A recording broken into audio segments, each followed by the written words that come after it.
Hello friends, Amod academy पर आप सभी का स्वागत है। मैं आमोद पाल। हम लोग आरपीएफ में आए हुए प्रीवियस ईयर के क्वेश्चन को देख रहे थे। आज की वीडियो में हम लोग जो 5/2/2019 को फर्स्ट शिफ्ट में एग्जाम हुआ था उसके जीके जीए से संबंधित आए हुए क्वेश्चन को देखेंगे।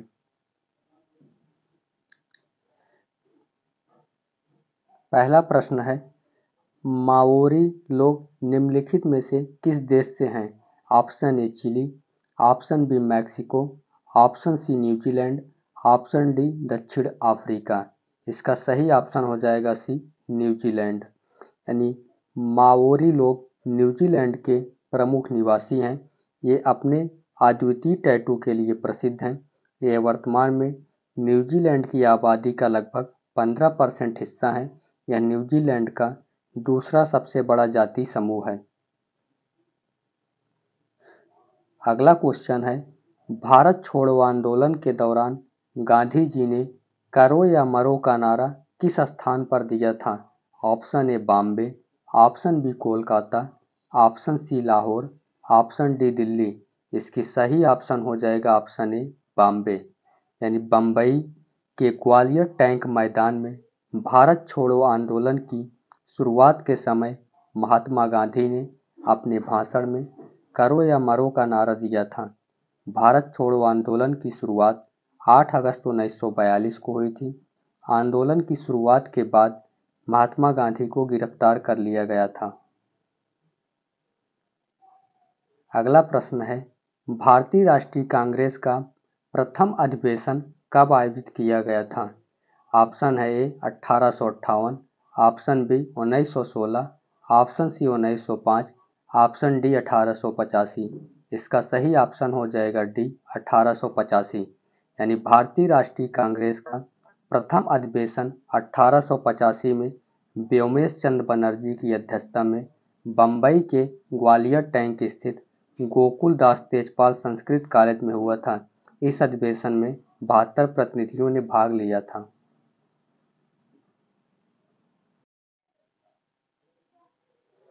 अगला प्रश्न है, निम्नलिखित में से कौन सा साल हिमालय में जंगली खाल के ऊन से बनाया जाता है? ऑप्शन ए सुजैन कढ़ाईदार साल, ऑप्शन बी शहतूश साल, ऑप्शन सी जामदानी साल, ऑप्शन डी पेथककुली साल। इसका सही ऑप्शन हो जाएगा बी शहतूश साल। यानी शहतूश साल चिरू नाम के जानवर के बालों से बनाया जाता है। यह जानवर बर्फीले पहाड़ जैसे तिब्बत और लद्दाख क्षेत्र में पाए जाते हैं। चिरू के बालों से बने साल काफ़ी गर्म होते हैं। चिरू काफ़ी दुर्लभ जानवर हैं एवं साल बनाने के लिए 4-5 चिरू के बालों की आवश्यकता होती है। वर्ष 1975 में IUCN द्वारा शहतूश साल को बैन कर दिया गया और इसके बाद 1990 में भारत ने भी इस साल पर प्रतिबंध लगा दिया। अगला प्रश्न है, भारत में राष्ट्रीय एकता परिषद के अध्यक्ष कौन है? ऑप्शन ए राष्ट्रपति, ऑप्शन बी प्रधानमंत्री, ऑप्शन सी मुख्यमंत्री, ऑप्शन डी अध्यक्ष। इसका सही ऑप्शन हो जाएगा बी प्रधानमंत्री। यानी भारतीय एकता परिषद की स्थापना 1961 में हुई थी। इसके अध्यक्ष प्रधानमंत्री होते हैं। इसकी पहली बैठक 3 जून 1962 को दिल्ली में हुई थी। इसका मुख्य उद्देश्य भारत की जातिवाद, क्षेत्रवाद व सांप्रदायिकता प्रणाली से संबंधित समस्या की पहचान करना और उसका समाधान करना है। यह एक सलाहकारी निकाय है। अगला प्रश्न है, किस प्रकार का पोषण अन्य जीवाश्मों द्वारा उत्पादित जटिल अवयवों को निगलता है? ऑप्शन ए होमोट्रॉफिक पोषण, ऑप्शन बी सूक्ष्म पोषण, ऑप्शन सी विषम पोषण, ऑप्शन डी उपापचयिक पोषण। इसका सही ऑप्शन हो जाएगा सी विषम पोषण। यानी कुछ जीवधारी अपने भोज्य पदार्थों का निर्माण स्वयं नहीं कर पाते हैं तथा वह भोजन के लिए अन्य जीवों पर निर्भर होते हैं। ऐसे जीव विषम पोषण या परपोषी कहलाते हैं, जैसे मनुष्य, खटमल आदि। अगला प्रश्न है, जाट जाति का प्लेटो किसे कहा जाता था? Option A Maharaja Surajmal, option B Rani Gaidinliu, option C Birsa Munda, option D Lakshman Nayak. इसका सही ऑप्शन हो जाएगा ये महाराजा सूरजमल। यानी जाट जाति का प्लेटो महाराजा सूरजमल को कहा जाता है। सूरजमल 1756 से 1763 ईस्वी तक भरतपुर राजस्थान में जाट राजवंश के राजा थे। अगला प्रश्न है, निम्नलिखित में से कौन सा खेल खेलते समय एकजुटता प्रदर्शित करता है? Option A basketball, option B लंबी कूद, ऑप्शन सी गोल फेंक, ऑप्शन डी 100 मीटर स्प्रिंट। इसका सही ऑप्शन हो जाएगा ये बास्केटबॉल। ये बास्केटबॉल एक प्रतिस्पर्धी खेल है जो खेलते समय एकजुटता प्रदर्शित करता है। यह खेल विश्व स्तर पर सबसे लोकप्रिय और व्यापक रूप से प्रचलित खेलों में से एक बन गया है, जो लोगों को अपनी एथलीट क्षमता, खुशी और उत्साह से एकजुट करता है। यह खेल खेलते समय सहयोग, टीम वर्क और संचार को भी बढ़ावा मिलता है। अगला प्रश्न है, निम्नलिखित में से कौन सी विश्व की सबसे लंबी पर्वत श्रृंखला है? Option A Alps, option B Ural, option C Himalaya, option D Andes. इसका सही ऑप्शन हो जाएगा डी एंडीज। यानी एंडीज पर्वत श्रृंखला विश्व की सबसे लंबी पर्वत श्रृंखला है। यह पर्वत श्रृंखला 7 देशों Argentina, Chile, Bolivia, Peru, Ecuador, Colombia और वेनेजुएला से होकर गुजरती हैं। इसकी कुल लंबाई लगभग 7000 किलोमीटर है। अगला प्रश्न है, अंतर्राष्ट्रीय पुनर्निर्माण एवं विकास बैंक यानी IBRD को किस नाम से जाना जाता है? ऑप्शन ए अंतर्राष्ट्रीय विकास बैंक, ऑप्शन बी अंतर्राष्ट्रीय मुद्रा बैंक, ऑप्शन सी एशियाई क्षेत्रीय विकास बैंक, ऑप्शन डी विश्व बैंक। इसका सही ऑप्शन होगा डी विश्व बैंक। अंतर्राष्ट्रीय पुनर्निर्माण एवं विकास बैंक यानी IBRD ये international bank for reconstruction and development को विश्व बैंक के नाम से जाना जाता है। इसका मुख्यालय अमेरिका के वाशिंगटन DC में स्थित है। इसे वर्ष 1944 में स्थापित किया गया था। विश्व बैंक 5 समूहों यानी IBRD, IDA, IFC और मीगा। IDA का फुल फॉर्म है अंतर्राष्ट्रीय विकास संघ, IFC यानी अंतर्राष्ट्रीय वित्त निगम और मीगा बहुपक्षीय निवेश गारंटी एजेंसी। अगला प्रश्न है, परिधि के भीतर चुंबकीय क्षेत्र रेखाएं डैश के रूप में होती हैं? ऑप्शन ए समानांतर सीधी रेखाएं, ऑप्शन बी कोणीय रेखाएं, ऑप्शन सी प्रतिबिंबित रेखाएं, ऑप्शन डी ऊर्ध्वाधर रेखाएं। इसका सही ऑप्शन होगा ये समानांतर सीधी रेखाएं। यानी परिधि के भीतर चुंबकीय क्षेत्र रेखाएं समानांतर सीधी रेखाओं के रूप में होती हैं। चुंबकीय क्षेत्र रेखाएं उत्तरी ध्रुव से शुरू होती हैं और चुंबक के बाहर दक्षिण ध्रुव पर समाप्त होती हैं। चुंबकीय क्षेत्र एक ऐसी राशि है जिसमें परिमाण तथा दिशा दोनों होते हैं। अगला प्रश्न है, वस्तुओं और सेवाओं की आपूर्ति के लिए जाति और ग्राम समुदाय के बीच की व्यवस्था को क्या कहा जाता है? ऑप्शन ए मनसबदारी प्रणाली, ऑप्शन बी जागीरदारी प्रणाली, ऑप्शन सी जजमानी प्रणाली, ऑप्शन डी जब्ती प्रणाली। इसका सही ऑप्शन होगा सी जजमानी प्रणाली। यानी वस्तुओं और सेवाओं की आपूर्ति के लिए जाति और ग्राम समुदाय के बीच की व्यवस्था को जजमानी प्रणाली कहा जाता है। इस व्यवस्था के अंतर्गत एक परिवार दूसरे को संपूर्ण रूप से कुछ नियत सेवाएं देता है। अगला प्रश्न है, प्रतिरोधक में बिखरी हुई विद्युत ऊर्जा को किस सूत्र से किया जाता है? ऑप्शन ए W बराबर I/B/T, ऑप्शन बी W बराबर B/I/T, ऑप्शन सी W बराबर T अपान B इंटू आई। ऑप्शन डी W बराबर B upon I into T. इसका सही ऑप्शन हो जाएगा बी, W बराबर B इंटू आई इंटू टी। यानी प्रतिरोध में बिखरी हुई विद्युत ऊर्जा को W बराबर B इंटू आई इंटू टी से व्यक्त किया जाता है, जहां W ऊर्जा है, B वोल्ट, I धारा, T समय को प्रदर्शित करती है। अगला प्रश्न है, भारतीय संविधान के अनुच्छेद 51A में कितने मौलिक कर्तव्य हैं? ऑप्शन ए 19 कर्तव्य, ऑप्शन बी 11 कर्तव्य, ऑप्शन सी 16 कर्तव्य, ऑप्शन डी 20 कर्तव्य। इसका सही ऑप्शन होगा बी 11 कर्तव्य। यानी भारतीय संविधान के अनुच्छेद 51A में वर्णित कुल मौलिक कर्तव्यों की संख्या 11 है। भारतीय संविधान का भाग 4A मौलिक कर्तव्यों से संबंधित हैं। 10 मौलिक कर्तव्य को 42वें संविधान संशोधन 1976 के तहत जोड़ा गया था, जबकि 11वें मौलिक कर्तव्य को 66वें संविधान संशोधन 2002 द्वारा जोड़ा गया था। अगला प्रश्न है, निम्नलिखित में से कौन सा वर्षण का एक प्रकार है? ऑप्शन ए ओला, ऑप्शन बी पाला, ऑप्शन सी कोहरा, ऑप्शन डी धुंध। इसका सही ऑप्शन हो जाएगा ए ओला।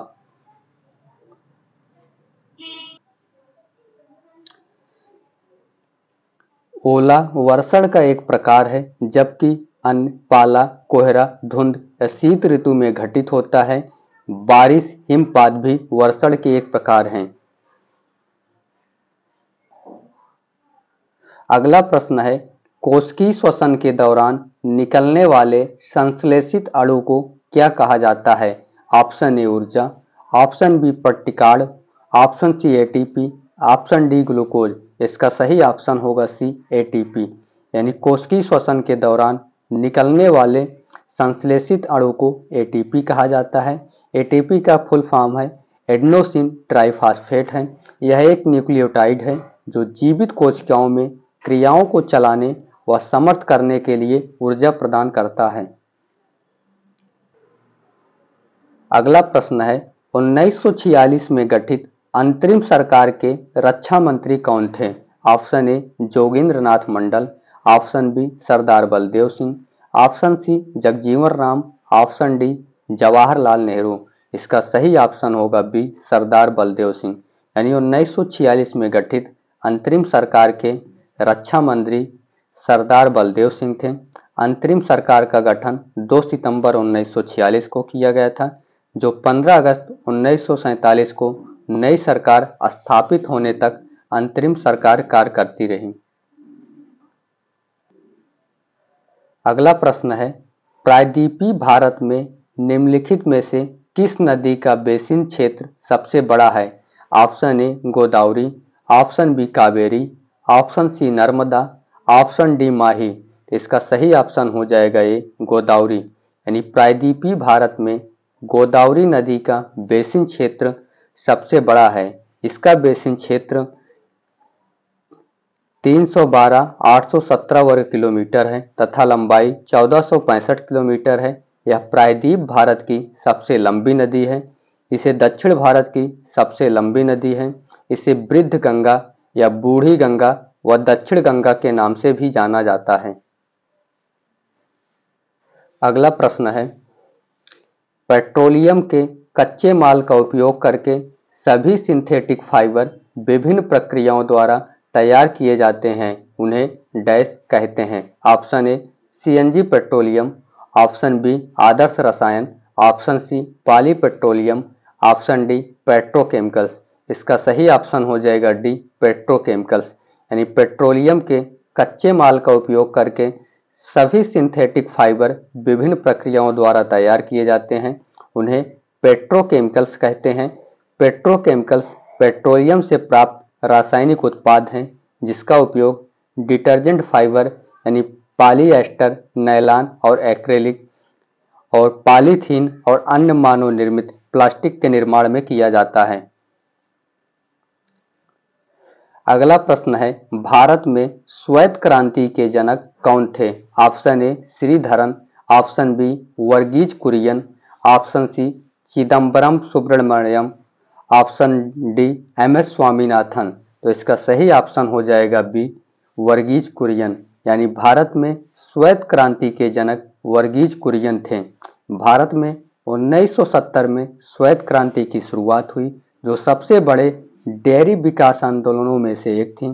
वर्गीज कुरियन को मिल्क मैन ऑफ इंडिया के नाम से भी जाना जाता है।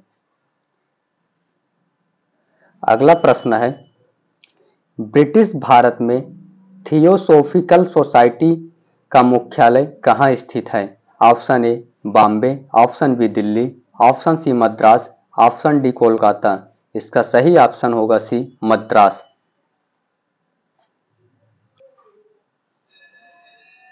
थियोसोफिकल सोसाइटी की स्थापना न्यूयॉर्क में 1875 ईस्वी में मैडम HP ब्लावात्स्की और कर्नल अलकाट ने की थी। भारत में इस सोसाइटी का मुख्यालय 1882 ईस्वी में मद्रास, वर्तमान चेन्नई के पास अड्डायर में स्थापित किया गया था। अगला प्रश्न है, मनुष्यों में निम्नलिखित में से कौन घुलनशील नाइट्रोजन यौगिकों के रूप में उत्सर्जी पदार्थों को हटाता है? Option A nephron, option B मूत्रमार्ग, ऑप्शन सी मूत्राशय, ऑप्शन डी कैपिलरी ट्यूब। इसका सही ऑप्शन होगा ए नेफ्रॉन। यानी मनुष्यों में नेफ्रॉन घुलनशील नाइट्रोजन यौगिकों के रूप में उत्सर्जी पदार्थों को हटाती है।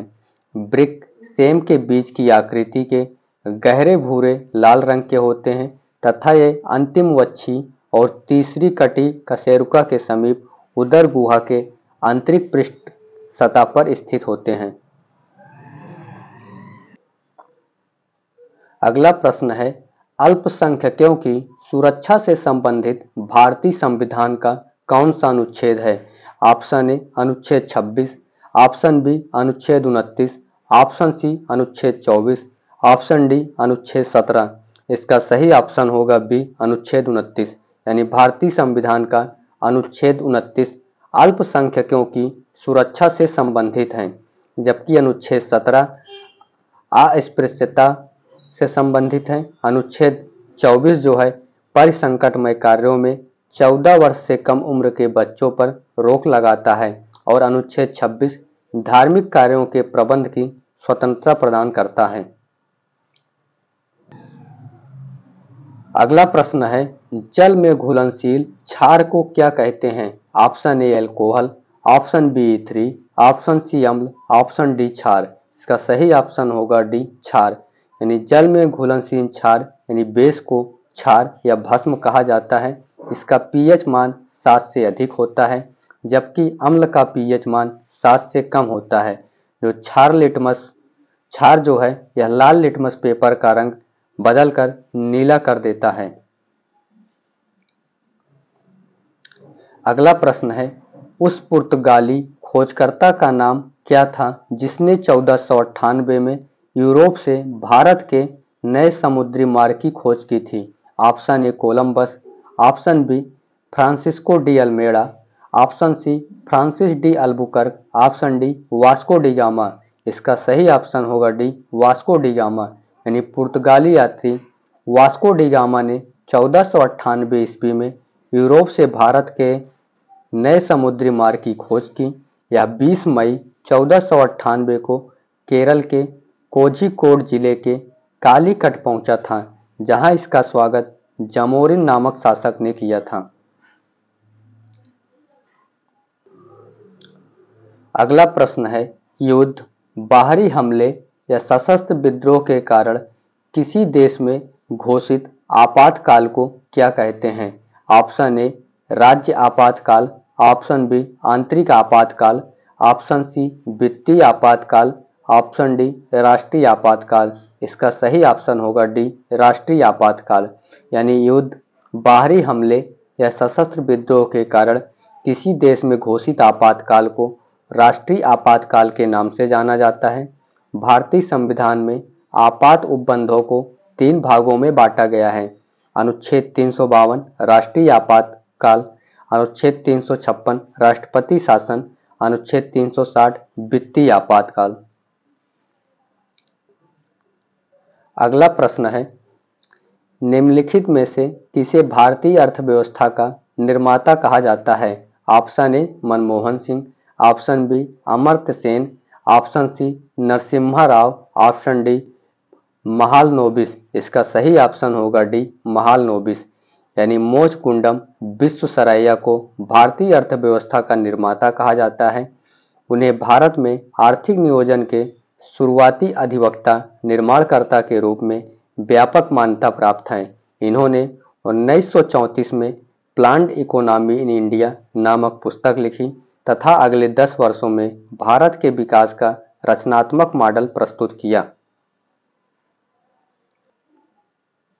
अगला प्रश्न है, भारतीय संविधान के अनुच्छेद 280 में उल्लिखित वित्त आयोग की प्रकृति क्या है? ऑप्शन ए प्रशासनिक निकाय, ऑप्शन बी अर्ध न्यायिक निकाय, ऑप्शन सी न्यायिक निकाय, ऑप्शन डी गैर संवैधानिक निकाय। इसका सही ऑप्शन होगा बी अर्ध न्यायिक निकाय। यानी वित्त आयोग का उल्लेख भारतीय संविधान के अनुच्छेद 280 में किया गया है। यह एक अर्ध न्यायिक निकाय है, अर्थात ऐसे संगठन है जिसके पास कानून लागू करने वाली निकायों जैसे न्यायालय के समान शक्ति होती है, किंतु ये न्यायालय नहीं होते हैं। अगला प्रश्न है, जोग जलप्रपात किस नदी पर स्थित है? Option A Zuari, option B Sharavati, option C Mandovi, option D Tapi. तो इसका सही ऑप्शन हो जाएगा बी शरावती। यानी जोग जलप्रपात जो है यह शरावती नदी पर स्थित है और कुंचिकल जलप्रपात वाराही नदी पर है और धुआंधार जलप्रपात नर्मदा नदी पर स्थित है। गोकाक जलप्रपात घाटप्रभा नदी पर स्थित है। अगला प्रश्न है, निम्नलिखित में से किस खेल या खेलों में नेट की आवश्यकता होती है? Option A badminton, option B शतरंज, option C kabaddi, option D kho kho. इसका सही ऑप्शन होगा ए बैडमिंटन। यानी बैडमिंटन खेल में नेट की जरूरत होती है। यह नेट दो पक्षों को अलग करता है। अगला प्रश्न है, दक्षिण पूर्व एशिया की सबसे लंबी नदी कौन सी है? Option A Amur, option B Mekong, option C Salween, option D Chao Phraya. इसका सही ऑप्शन होगा बी मेकांग। दक्षिण पूर्व एशिया की सबसे लंबी नदी मेकांग है। यह म्यांमार, चीन, थाईलैंड, लाओस, पीपुल, कंबोडिया और वियतनाम देश में बहती है। इसकी लंबाई लगभग 4350 किलोमीटर है तथा विश्व की 12वीं सबसे लंबी नदी है। अगला प्रश्न है, जंप बॉल शब्द निम्नलिखित में से किससे संबंधित है? Option A basketball, option B cricket, option C football, option D volleyball. इसका सही ऑप्शन होगा ए बास्केटबॉल। यानी बास्केटबॉल खेल से संबंधित अन्य शब्द कौन कौन से हैं? जंप बॉल, रिंग गार्ड, गोल, फ्री थ्रो, लाइन। और क्रिकेट से संबंधित शब्द हैं dead ball, wide ball, China man. Hockey से संबंधित शब्द under cutting, short corner, woolly shooting. और तैराकी से संबंधित शब्द butterfly stroke, back stroke, free style, twist. अगला प्रश्न है, खेल प्रशिक्षण के माध्यम से कौन आत्मविश्वास बढ़ा सकता है, मनोबल मजबूत करने में मदद कर सकता है तथा मित्र और परामर्शदाता के रूप में कार्य कर सकता है? Option A coach, option B एंटी, option C umpire, option D खेल मंत्री। इसका सही ऑप्शन होगा ए कोच। यानी कोच जो है यह खिलाड़ियों को प्रशिक्षण प्रदान करता है और उसका आत्मविश्वास बढ़ाता है, मनोबल मजबूत करने में मदद कर सकता है तथा मित्र और परामर्शदाता के रूप में भी कार्य करता है। अगला प्रश्न है, मधुमक्खियां किस प्रकार शहद ग्रहण करती हैं? Option A vermiculture, option B apiculture, option C जंगल विज्ञान, ऑप्शन डी रेशम की कीड़ों का पालन। इसका सही ऑप्शन होगा बी एपीकल्चर। यानी एपीकल्चर शब्द जो है लैटिन शब्द एपिस से उत्पन्न हुआ। इसका अर्थ है मधुमक्खी, अर्थात मधुमक्खी पालन या मधुमक्खी पालन शहद और मोम के उत्पादन के लिए मधुमक्खियों की देखभाल व प्रबंधन है। अगला प्रश्न है, विधायी निकाय के रूप में स्वतंत्र भारत की पहली संसद के अध्यक्ष कौन थे? ऑप्शन ए Sardar Vallabhbhai Patel, option B GB Mavalankar, option C Mahatma Gandhi, option D SC Mukherjee. इसका सही ऑप्शन होगा बी जीबी मावलकर। यानी विधायी निकाय के रूप में स्वतंत्र भारत के पहले संसद के अध्यक्ष श्री गणेश वासुदेव मावलकर थे, यानी जीबी मावलकर थे। इन्हें जवाहरलाल नेहरू ने लोकसभा के जनक की उपाधि से सम्मानित किया था।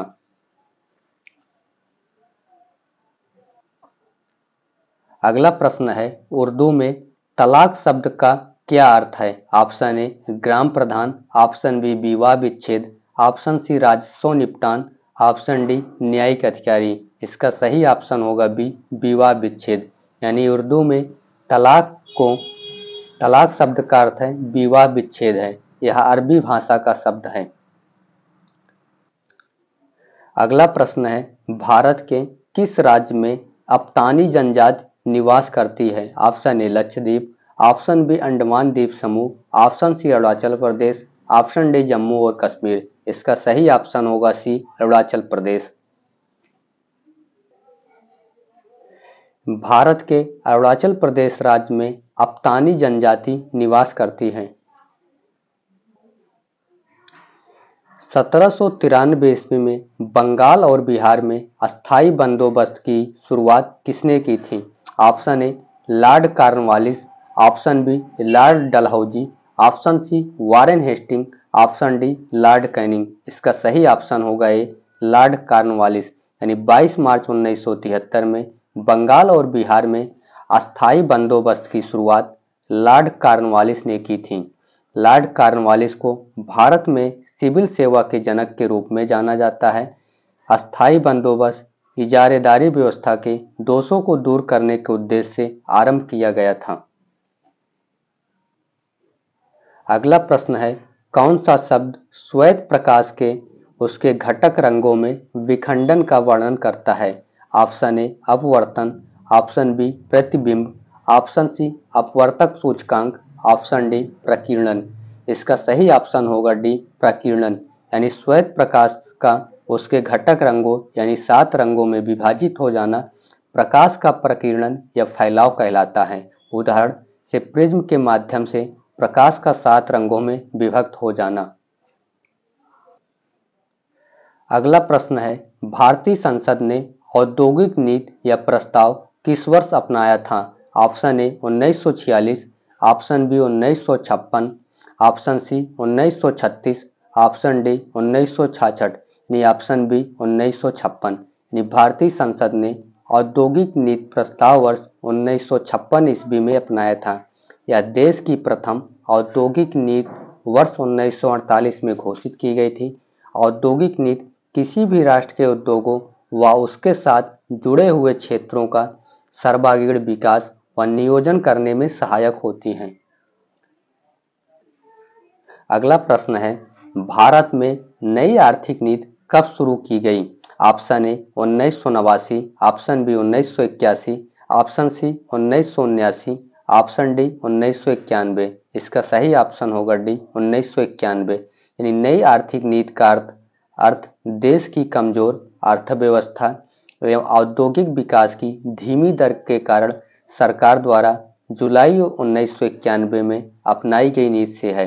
नई आर्थिक नीति 1991 के दौरान भारत के प्रधानमंत्री पीवी नरसिम्हा राव तथा वित्त मंत्री डॉक्टर मनमोहन सिंह थे।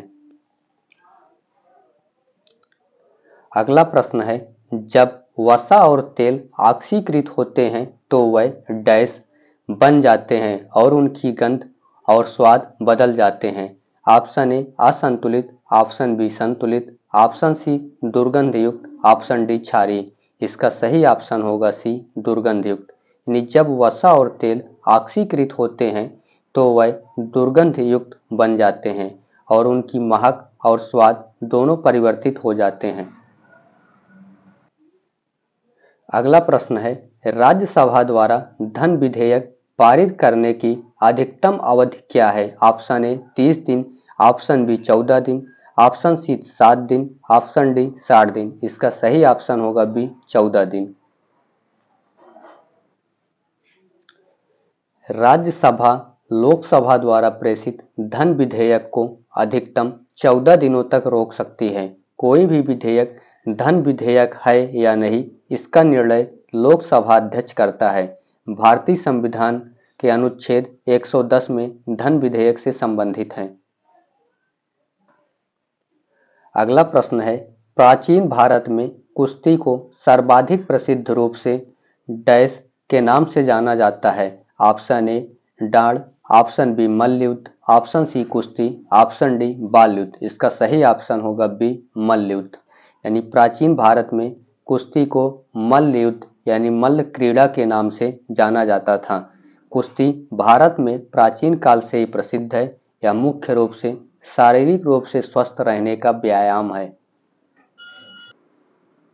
अगला प्रश्न है, भारत के संविधान में कितने भाग हैं? Option A 25, option B 20, option C 27, option D 23। इसका सही ऑप्शन होगा ए 25। यानी भारतीय संविधान में मूल रूप से 22 ही भाग हैं, लेकिन समय समय पर होने वाले संशोधनों के कारण वर्तमान में गणना की दृष्टि से भारत में कुल भागों की संख्या 25 हो गई है। मूल संविधान में 395 अनुच्छेद व 8 अनुसूचियां थीं। वर्तमान में 12 अनुसूचियां हैं। अगला प्रश्न है, वन अनुसंधान संस्थान कहाँ स्थित है? Option A Patna, option B Bengaluru, option C Dehradun, option D Coimbatore. इसका सही ऑप्शन होगा सी देहरादून। यानी केंद्रीय वन अनुसंधान संस्थान या देहरादून में स्थित है और भारतीय कृषि अनुसंधान संस्थान नई दिल्ली में स्थित है। भारतीय कैंसर अनुसंधान संस्थान मुंबई में है और भारतीय पशु चिकित्सा अनुसंधान या इज्जतनगर बरेली में स्थित है। अगला प्रश्न है, संघ सूची में मूलतः कितने विषय हैं? ऑप्शन ए 97 विषय, ऑप्शन बी 110 विषय, ऑप्शन सी 47 विषय, ऑप्शन डी 52 विषय। इसका सही ऑप्शन होगा ए 97 विषय। यानी संघ सूची में मूलतः 97 विषय थे, अब इसमें 100 विषय हैं। राज्य सूची में मूलतः 66 विषय थे, लेकिन वर्तमान में 61 विषय हैं और समवर्ती सूची में मूलतः 47 विषय थे, लेकिन वर्तमान में 52 विषय शामिल हैं। Thanks for watching this lecture.